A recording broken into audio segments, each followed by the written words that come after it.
যারা দাঈ আল্লাহর ভূমিকায় সমাজে অবতীর্ণ হয় কোরআনের পথে আপনাদেরকে ডাকে, তারা হচ্ছে কোরআনের পাখি।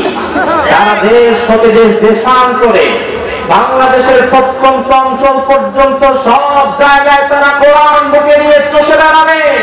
তারা ময়দানে থাকবে উন্মুক্ত পাখির ন্যায়। তাদেরকে যদি ময়দানে না রেখে সুদান না করে মামলা দিয়ে ভেতরে ডাকা হয়, আল্লাহর কোরআনের সাথে কোনো ভয় না।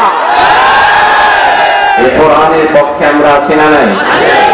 কোরআনের সাথে আমরা আছি না নাই?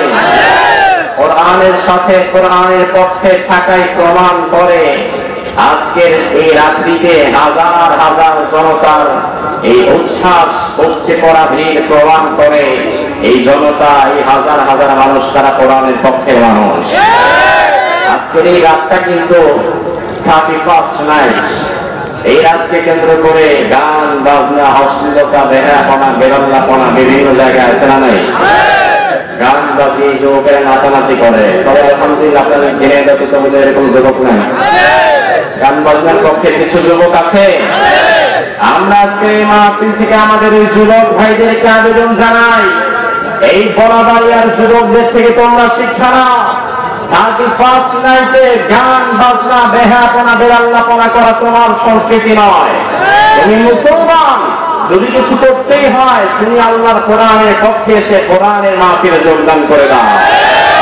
কারণ কোরআনের মাহফিলে আসলে লাভ না লস, খুশি হন কে? এজন্য আমরা সবসময় আল্লাহর খুশি চাই। সেই আল্লাহর খুশির জন্য আমরা সরাসরি আল্লাহ সুবহানাহু ওয়া তাআলার প্রদত্ত কিতাব কোরআনে কারীম থেকে কথা বলবো ইনশাআল্লাহ। আসুন কোরআনে কারীম থেকে কথা বলার আগে আমরা একবার আউযু বিল্লাহি এবং বিসমিল্লাহ পাঠ করে নিই। এত কথা বললে হবে না ভাই জান, এত কথা বললে এগুলো কানে নয় যাচ্ছে। যা বলতে হয়েছে তো এই মহিলার জন্য কি এগুলো বাদ দেন।